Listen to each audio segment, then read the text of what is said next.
France just, basically stamped on their necks, put 4 past them. It could have been 4-2, it could have been 3-2, I don't know, but France were just way better. And I think France are looking like serious World Cup favourites here. Let's segue into sport, because it has been a busy old night just gone over the World Cup, and it's going to be a busy weekend as well. Here to give us all of our kind of lowdown, our headlines, is TalkSport's Charlie Pritchard. Morning, sir. Good morning. Here and live in the studio. What a treat.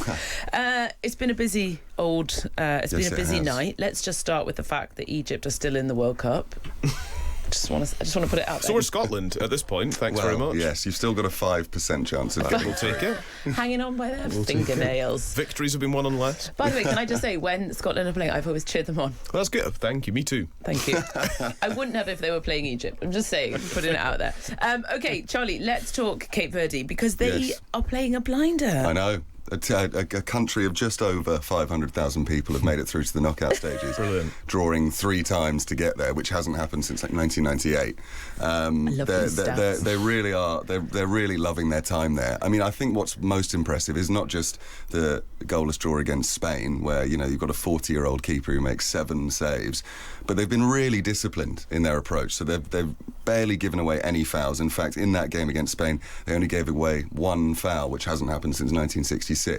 So they're playing their own game, and they're playing it really well. I think everyone should be watching them. Real it's underdogs. Fantastic. Yeah, honestly, this World Cup has been underdog story after underdog story. I was going to say, it's too early to call, but are they going to be the Cinderella story of this? It has to be. I mean, honestly, that World Cup game against Spain is potentially the biggest upset of the whole tournament, and, Spain didn't even lose the point. OK, so they are going to face Argentina next, which is a tough match for them.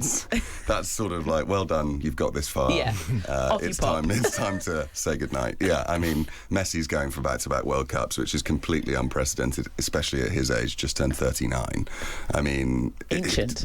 He just seems to keep breaking records. I don't understand how he does it. It's a joke watching him play. Good nutrition, I imagine. Yes, I'm sure. Very good. And what else do we have on the World Cup agenda? Yeah, well, we had France play Norway last night, which everyone was sort of billing as the Mbappe versus Haaland clash. But then Norway didn't start Haaland and started 10 different players compared to their last game. They had already qualified, so I think it was more do we need to see one of our players get injured against France when it doesn't really matter so much? Or is France just, basically stamped on their necks, put 4 past them? It could have been 4-2, it could have been 3-2, I don't know, but France were just way better. And I think France are looking like serious World Cup favourites here. OK. Oh, big talk. OK, all right. Belgium also seemed to be stamping on New Zealand in their game.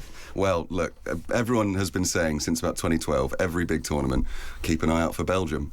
And then they sort of do nothing every time. Whereas now they're seemingly doing something. But it was against New Zealand, so I wouldn't get too excited if you're a Belgian fan. Although New Zealand have done rather well this tournament. Elijah Just scored 3 goals coming out of the New Zealand League. He's doing really well. But it is the end of the tournament for New Zealand.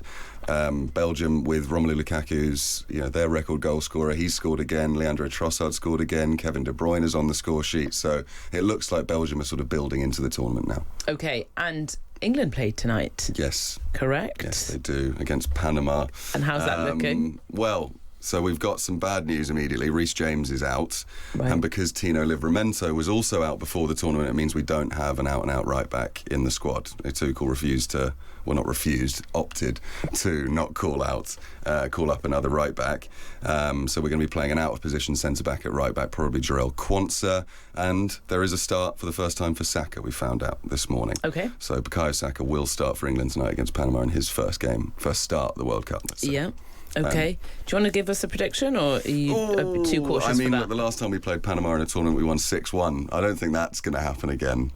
But it could. Let's go 5-0. As we've learned from Cape Verde, anything could happen. Anything can happen in this World Cup. OK, absolutely. 10, is it 10 p.m. the match kicks off? Yes, Our 10 time, p.m. UK time. It is live on TalkSport if you want to listen along. Very good. Love a plug. Yes, excellent. Of course. Get it in. But as lots of people would believe that football is the only thing happening in sports. Alas, they would be wrong. Cricket is also happening. Yes, the cricket. England seemingly came back from, I don't know, it was a mental day one. I don't know how we didn't get any wickets. And then the wickets just started tumbling after around 312 yesterday. We got 7 wickets over the next 100 runs that they scored. So we really skittled them out. And then we've got some of the England batsmen finally showing up for the first time. Maybe Bazball's working again. I'm not sure.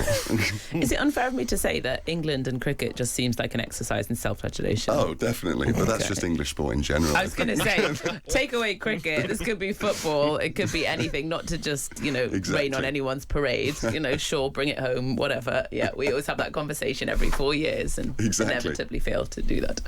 Am I being pessimistic? No, I think that's absolutely fair. I think we're being realistic. Yeah. Okay, fine. Okay, I don't want to bring anyone Saturday morning down. Okay, brilliant. Charlie, thank you very much, sir, for all of the sport lowdown. England play Panama tonight. They are already through to the next round, but a win would guarantee they face one of the third-placed teams. Scotland's chances, it says here, are quite low, which some of us are refusing to believe. 5%. Yeah, after losing to Brazil, it's now really very much not in Scotland's hands, and the conditions for progression are pretty tight. Let's speak to sports journalist Becky Thompson about all that's going on. Morning, Becky. Good morning. So we'll start with Scotland. So we are officially still in for another day, but we need all 3 of the following to happen. Ghana need to beat Croatia by more than 3 goals. Uzbekistan need to beat or draw with Congo. And Austria need to beat Algeria by more than 2 goals. Do you think it's likely? I mean, right now, you mentioned 5% before. It's down to a 0.05% chance right now for Scotland to go through. And some moon dust from a witch's cauldron will just help everything. You can make statistics say whatever you want them to say, of course, though. So let's not get too bogged down in that. In terms, there's been quite a lot of kind of movement over the last, 24 hours or so, and a lot more to come. Just put it in its context for us, Becky. Where are we at? Who's through? Who's not? What are the kind of teams to be looking out for today? Yeah, so it's been really interesting, this World Cup, with the number of teams and the number of third-place teams that are going through to the next round as well. Right now, we're waiting on 3 more groups to finish their results. And like you said, Scotland is looking very keenly at those groups for those specific things to happen, like you mentioned. But we're still waiting to see if some other third-place teams will go through as well. Iran will be looking at these results. South Korea will be looking very keenly at the results as well. And that will affect who England could potentially face, like you said, if they're able to top their group. Yeah, it's interesting. It's good to keep reminding us of what the permutations are and how the next stage will actually unfold. When will we have a sort of clear lineup for the knockout round? Yeah, so as soon as the games finish tonight, which will be in the middle of the night, of course, here for us in the United Kingdom, we'll get a chance to see what the bracket will actually look like and where those teams will end up. And I think it's going to be quite exciting. I think we're going to have some very good matchups. We've had a few big upsets and interesting stories already, the likes of Cape Verde coming through on 3 points, second in their group to the knockout round. So I think we're going to have a really interesting end to this tournament. Yeah, what are you looking for then in the knockout round? When you say there'll be interesting matchups, who do you think is likely will stand out?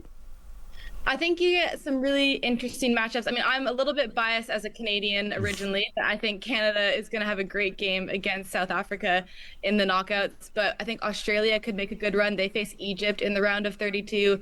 We've got Cape Verde, like I said, in the round of 32. Ivory Coast, Norway could be a really interesting game. And then Brazil, Japan is the other round of 32 game that is really interesting. Japan have been a very difficult team for teams to break down, and Brazil haven't looked as strong as maybe they should in this tournament. Becky, good to speak to you. Thank you very much. We'll catch you again soon. That's sports journalist Becky Thompson. So when we wake up on breakfast tomorrow, we should have a bit of an idea then as to what the next round looks like. And there's still hope for you, Calum. It's tiny, but it always is. So we'll cling to it as we always do. Quite. Just get through it. Listen, Egypt's still in, and that's all I'm focusing on right now. That's it. You'll see what happens.